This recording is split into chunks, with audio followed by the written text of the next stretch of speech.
السلام عليكم ورحمة الله وبركاته حبايبنا طلاب الصف الثاني الإعدادي. أنا معاكم مستر عمرو عبد العليم مدرس الدراسات الاجتماعية.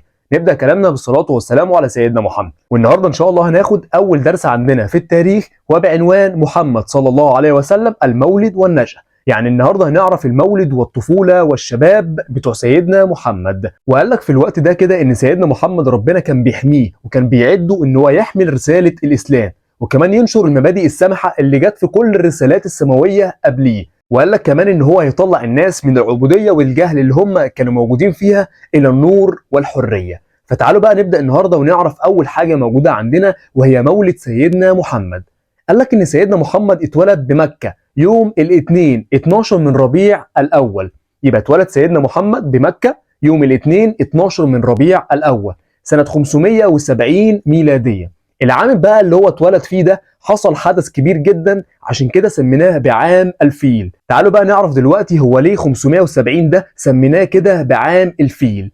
قال لك ان في الوقت ده كده كان في واحد اسمه ابراهة الحبشي. ابراهة الحبشي ده كان حاكم الحبشة واليمن، وكان عنده كنيسة في اليمن ما كانش حد اصلا بيروح لها ولا حد بيعبره، وكان الناس كلها عمالة تروح للكعبة وعمالة تزور الكعبة. ففكر ابراهة ده اللي هو يدمر الكعبة ويهدمها بحيث الناس ما تروحش للكعبة وتروح للكنيسة بتاعته. فبدأ كده ابراهة الحبشي اللي هو يفكر ايه هو اكتر مخلوق كبير، ايه هو اقوى مخلوق موجود. قال لك ايوه فعلا وهيكون الفيل. فبدأ اللي هو يجيب مجموعة وجيش كبير جدا من الفيلة عشان يهدموا الكعبة، ولكن ربنا طبعا حمى البيت بتاعه وحافظ البيت بتاعه وأهلك إبراهة وكمان الجيش بتاعه، وكمان أهلكه بحاجة بسيطة جدا، هو طير صغير هو اللي موت الجيش بتاعه كله. فدلوقتي يجي لك سؤال مهم جدا كده يقول لك ثمي هذا العام بعام الفيل. هتقول له كده ليه؟ هتقول له كده لأن إبراهة الحبشي حاول هدم الكعبة بجيش كبير من الفيلة، عشان كده سميناه بعام الفيل. طيب يجي لك برضه سؤال هنا مهم جدا جدا جدا ويقول لك كده بما تفسر محاولة إبراهة الحبشي هدم الكعبة. هقول له كده ليصرف الناس عن زيارتها ويتجهوا إلى كنيسته في اليمن. ودول سؤالين يا شباب مهمين جدا جدا جدا. وقال لك كمان إن سيدنا محمد ده اتولد يتيما، يعني أول لما اتولد سيدنا محمد أبوه كان متوفي، كان جاي كده من رحلة تجارية من بلاد الشام ومات واتدفن في يثرب اللي هي تبقى المدينة المنورة. فاول لما سيدنا محمد اتولد جده عبد المطلب فرح بيه جدا جدا جدا، وده هيكون عطاء من ربنا وده هيعوضنا عن عبد الله اللي لسه ميت. وسماه اسم غريب كده في الوقت ده كان غير مألوف عند العرب، سماه محمد. قال لك عشان يكون محمودا في السماء والارض. طيب تعالى بقى نعرف نسب سيدنا محمد. قال لك النسب بتاعه كده كان افضل الانساب في الوقت ده. يعني مثلا ابوه كده كان اسمه عبد الله ابن عبد المطلب ابن هاشم ابن عبد مناف ابن قصي ابن كلاب، والنسب بتاعه كان بيمتد لعدنان ابن اسماعيل ابن ابراهيم. يبقى كده النسب بتاع سيدنا محمد بيمتد لفين؟ هقول له كده بيمتد لعدنان ابن اسماعيل ابن ابراهيم. طيب وده كان طبعا افضل الانساب في الوقت ده. ده كده بالنسبه لابو سيدنا محمد. يبقى كده تعالى نقول بقى اسم سيدنا محمد كامل. هقول له كده ده اسمه محمد ابن عبد الله ابن عبد المطلب ابن هاشم ابن عبد مناف ابن قصي ابن كلاب. ده كده كان اسم سيدنا محمد. طيب بالنسبه بقى لوالدته قال لك كده ان امه كانت اسمها آمنة بنت وهب، ودي كانت من خيرة قريش، يعني برضو من افضل الناس اللي كانت موجوده في الوقت ده. طيب ده كده بالنسبه لنسب سيدنا محمد.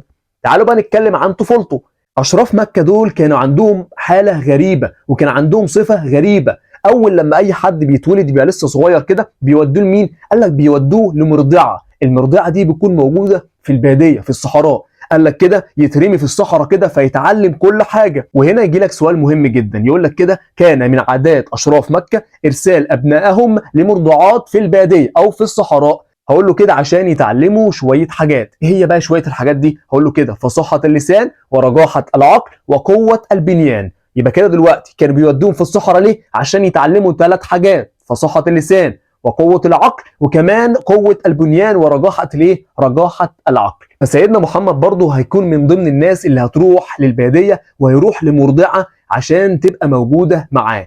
طيب حظ مين بقى اللي هيكون في الوقت ده؟ قال لك كان حظ واحده كده اسمها حليمه السعديه. وحليمه السعديه دي كانت فقيره شويه، ولكن لما خدت سيدنا محمد قال لك ان الفتره اللي سيدنا محمد قعد فيها عند حليمه السعديه كان فتره كلها خير وكلها فلوس وكلها حاجات كويسه.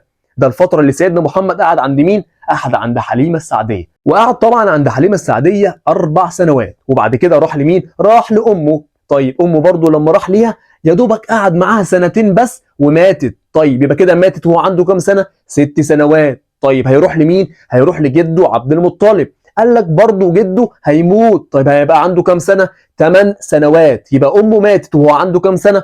6 سنوات. طيب جده مات وهو عنده كام سنه؟ 8 سنوات. طيب كده بقى في الوقت ده ما كانش ليه غير هو واحد بس، وهو عمه ابو طالب. عمه بقى ابو طالب في الوقت ده يعني كان حد فقير شويه، ولكن برضه كان بيحبه جدا جدا كانه عيل من عياله، وبدا اللي هو يضمه لاولاده ويعامله كانه واحد منهم.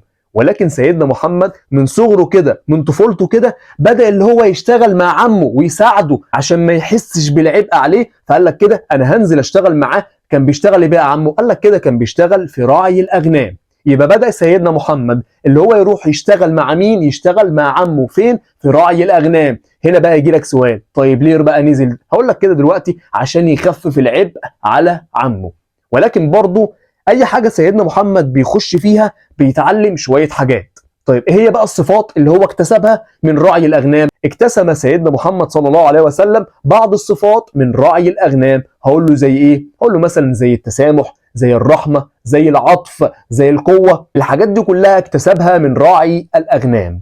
طيب وبعد كده بقى سيدنا محمد بدأ اللي هو برضه لما كبر شوية لسه شغال في الأغنام، في راعي الأغنام يعني. وبدأ بقى في الفترة دي سيدنا محمد اللي هو يغير الشغلانة بتاعته. فبدأ قال لك كده أنا هشتغل في التجارة، وبالفعل برضه راح لشوية رحلات تجارية كتير جدا جدا جدا. عايز أقول لك بقى من الفترة دي، من أول لما اتولد، سواء فترة في طفولته أو سواء فترة شبابه، إن ربنا كان بيحميه من أي انحراف أو أي حاجة وحشة، فكان ربنا كان بيحافظ عليه. فقال لك كده عشان كده فضل في الفترة دي كده يتعرف عنه شوية حاجات زي مثلا العفة او الطهاره، او مثلا كان صادق جدا جدا جدا، فعشان كده سموه بالصادق الامين. يبقى ربنا كان ايه؟ كان حافظ سيدنا محمد من اي حاجه وحشه ممكن كانت تتعرض له. ففي الوقت بقى ده في حد كويس جدا سمع عنه، وسمع عنه الحاجات الحلوه اللي كان بيعملها، قد ايه هو صادق، وقد ايه هو امين، وقد ايه هو مش بتاع اي حاجه وحشه.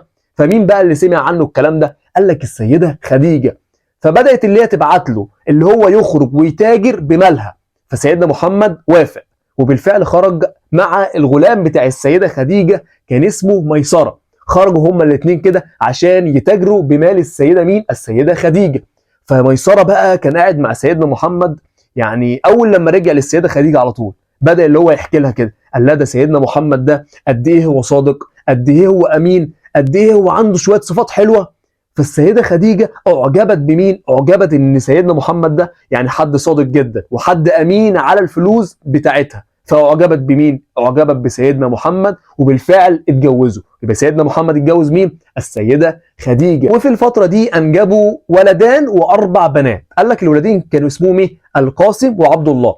إنما البنات قال لك كانت زينب وفاطمة وأم كلثوم ورقية. يبقى سيدنا محمد اتجوز من مين؟ اتجوز من السيدة خديجة. عايز اقول لك في الوقت ده ان السيدة خديجة كانت اكبر من سيدنا محمد، ولكن ما حصلش اي مشاكل والدنيا كانت حلوة وجميلة. وجابوا عبد الله والقاسم، وكمان جابوا 4 بنات وهي زينب وفاطمة وأم كلثوم ورقية. وبكده نكون عرفنا قصة مولد سيدنا محمد، وعرفنا سيدنا محمد اتولد ازاي، وكمان عاش الطفولة بتاعته ازاي، وكمان شبابه كان عامل ازاي بالظبط. هنعرف بقى في الحصة الجاية يا شباب، هنعرف دلوقتي سيدنا محمد الوحي ده هينزل عليه امتى، وامتى بقى هيتبلغ برسالة ربنا ليه، وامتى برضه هينشر الإسلام. ده طبعا كله هنعرفه ولكن في الحصة الجاية.